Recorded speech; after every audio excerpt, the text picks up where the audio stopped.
Man, words can't even express the amount of gratitude that I'm walking in right now. Um, as you guys kind of seen me walk in, I have a lot of security with me, and to be able to share this moment with my friends, my family, that's what it's all about, man. And for all the times and all the kids that I've given back to with telling memories, to be able to share these memories in this type of magnitude to this type of capacity is every athlete's dream. And I don't want this story to kind of be told as the story of the person who came to a school to win a national championship. I want this story to be told about every single person that deserves a second chance. I had the opportunity to speak to Coach Chiz this week, have a unbelievable relationship with the likes of Gus Malzahn, Trooper Taylor, Curtis Looper, uh, and without those guys believing in me, there would not be a Cam Newton that you guys know today.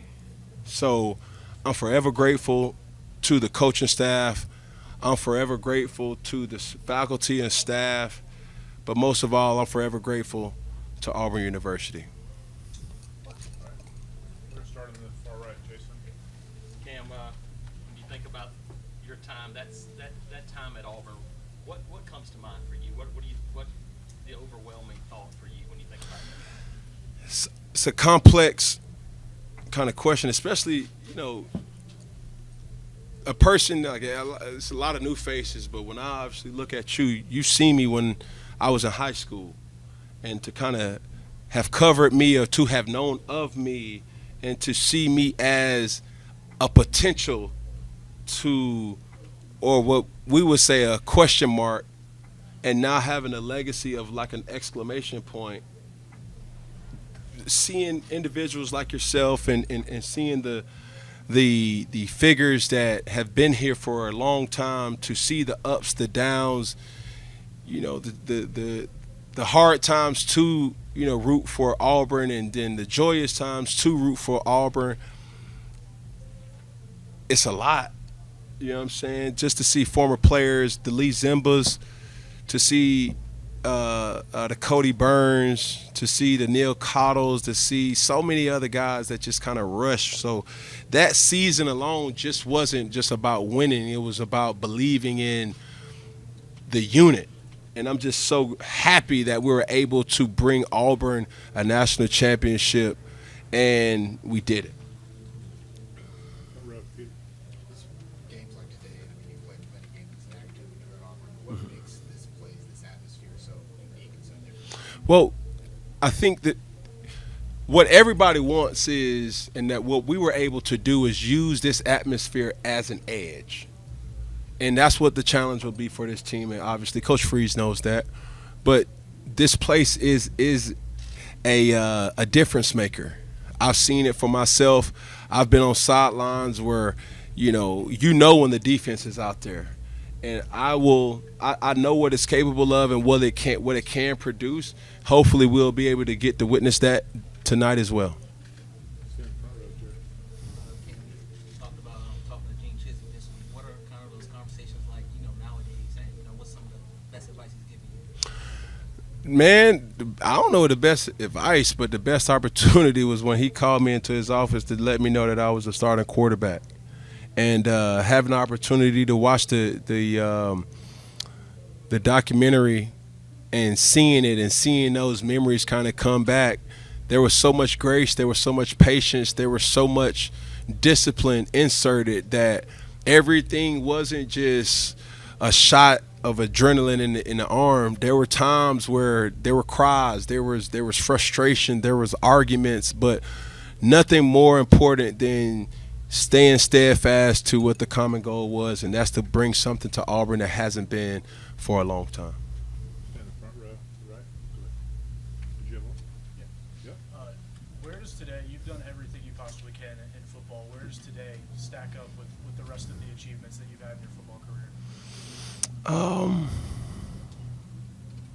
It's pretty cool. And getting the jersey retired, honestly, I don't think I'm old enough to really appreciate it. But to have my children here, for them to kind of see like, oh, that's daddy. You know what I'm saying? And a lot of people, I've said no to a lot of opportunities because I wasn't able to bring them. Every man, every parent does what they do to be able to allow their children to see them of what they've accomplished. So when we're walking around campus and when you see certain faces of excitement and joy and praise and you see your son and you see your daughter be able to witness that, it's like, yo, like y'all know him as Cam Newton. You know, some people Superman, Super Cam, but for them it's just like daddy. You know, and now it gives me a one up to be able to say, son, I done been here before. Baby, I know what discipline looks like. I didn't always do the right thing, but therefore I want you to be able to get what life can give you if you just commit to something. So. Second row. And we talk about 15 years ago you came to this place not thinking that you could do what you did, but knowing that you were able to do that, rack up all these accolades, rack all these records, shatter all these records. Now to come back with your family full, have this moment. If there was a phrase or a word that encapsulated just all the raw emotion right now, what would that be? Every competitor can appreciate this, and it's not something that I read. It's not something that would require anything besides me wanting to be better than what was praised before me. When I came to Auburn, I had a simple idea. I want to be better than Bo Jackson. Simple, point blank, period. I wanted to be better than Bo. I knew how much respect that Bo Jackson garnered. I knew how much respect that Bo Jackson, had while he was here. But there was something different that my challenge was. Did he win the house? Yeah, he won the house. Did he win football? Yeah, he won football games. But he didn't win a national championship. So I'm saying that to say that I'm challenging the next generation when they decide to come to Auburn, that somebody dares to say, I want to be better than Cam Newton. Yeah, he won a national championship. He didn't win two. Hello. You know what I'm saying? So that's just the phrase that when you first said it, as a 21-year-old, mind of a person that didn't necessarily know, but I just had an idea to say, I just want to be better than Bo Jackson.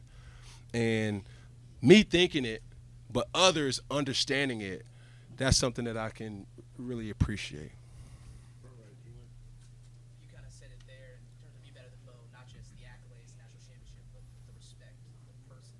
For these future players, fans, for your kids there, what do you hope they see and take away when they see your name and think of your name? I'm not perfect. I'm a flawed individual, and the only thing that didn't make me different or that does make me or didn't make me different, however, is I just didn't quit. I just didn't quit. I had so many different people that come into my life that I would have been a fool not to learn from. Bo Jackson was an intricate person for me while I was here. Tim Jackson was an intricate person while I was here. Even along my journey, I'm reminded about Tim Tebow, right? His greatness.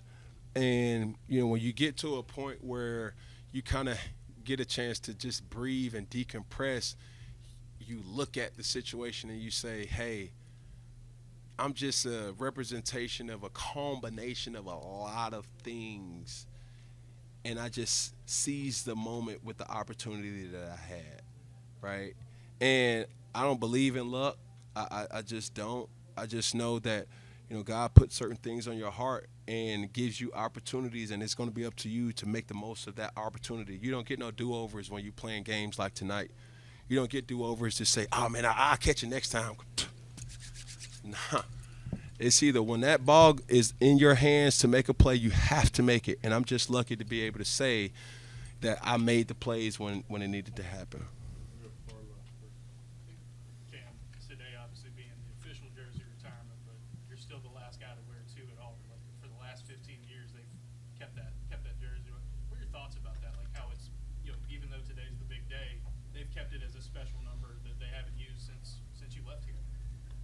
Yeah, that don't mean a lot of people haven't asked me, right? It was a joke, but yeah. I don't know. Um, I appreciate that. I appreciate that.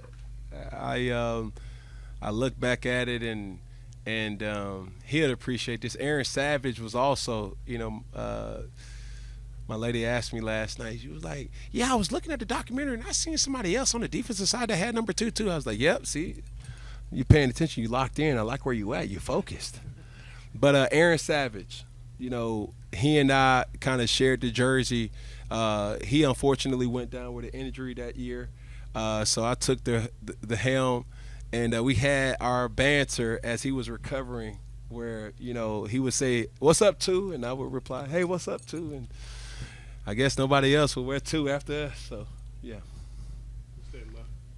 Cam, what do you remember just about facing a Kirby Smart defense? Obviously, Auburn's got a challenge tonight facing a Kirby Smart defense. Yeah. Just what do you remember about that game? Well, Kirby was in Alabama, or the other team, right? But one thing that I can appreciate as a fan is those guys, and there's not a lot of coaches that have the ability to make okay guys or okay players play good, make good players play great, and make great players play elite. And that's what Kirby has been able to do during his stint at Georgia. And you see certain flashes and flares from Coach Freeze as well too, but it still comes down to the players. I don't coach, on a scale that these guys do, but I do give a lot of time back to trying to teach the game throughout the 707 wing of C1N for me. And you can have the best scheme. You can incorporate or implement as much as you think that your team can allow, but it inevitably comes down to the players making the play and taking it personal for their style of play. You go third row in the middle. Got it. If you were in the locker room with this team, what would your message be to them before kickoff tonight? Man, I got to take a page out of, one of my former coaches, Coach Bill Belichick. Man, just do your job. We don't need one guy trying to do 11 people's jobs or 10 other guys' jobs. We just need 11 guys doing one job, all right? As a defender, if your job is the A gap, it's the A gap. If somebody makes a play because he went to the B gap, man, just be happy that that person made that play. But don't try to play hero ball. These games like this, it's not about the one-handed catches. It's not about the trick plays. It's not about, missed assignments and missed opportunities. It really comes down to, typically in every game, you're going to have upwards of about 45 to 50 plus plays a game.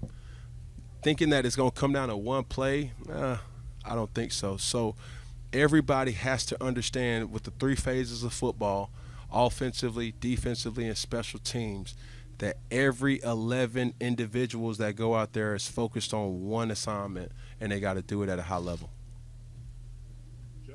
Yeah. Cam, of the games that you played in this stadium, for you, is there a moment or a game that stands out? Yes, a couple of them. But how much time y'all got? It's such a nostalgic, kind of thing. And I was looking outside. I'm like, man, it's a day to day, man. Not a cloud in the sky. Very brisk. It feels like fall. Feels like football weather, man. Not too hot, not too cold. The swag, right? I'm looking at everybody fashion. You know what I'm saying? Got the kids booing everybody with red. You know what I mean? That's what we do, right? Boo, right? Everybody locked in. So to be right here. A lot of people have said it, but I'll mention it as well, too. Where else would you have rather wanted to be than right here in Jordan-Hare Stadium? Time for 2 more. Back right. Can you talk about Westlake and South Fulton and what influence that had on your life when you were right? Yeah. Just Atlanta as a whole, it has produced a lot of elite talent. And I'm just grateful to be one of the ones that has got out to be able to be a beacon of hope for the younger generation. Anytime I get, free, that's me and my boys kind of thing. Like we want to go and watch high school football. The kids are at a level now where, hey, Dad, where's Cam Coleman? Hey, where's Austin? Hey, where's, Arnold? Like all these, players from seeing them playing the video game to now seeing them in real life. They want to witness that, and to have came from Atlanta, the A, College Park. You feel me? Like it's something that will be with me for the rest of my life as a badge of honor. Finish that back, Jack. Cam, the Auburn family has supported you throughout your college career, well into your pro career, and even after your football playing days. Just if you have a message to the fans and of the Auburn, what would you tell them? Yeah. Thank you. There were times where I didn't even know the magnitude of my impact.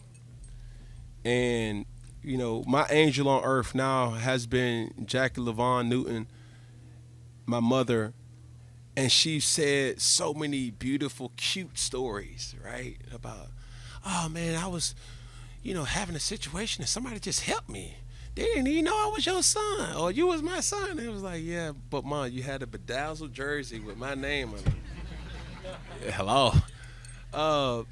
But yeah, there were so many different things that makes this beautiful community of Auburn something that always will feel like home. And I remind people,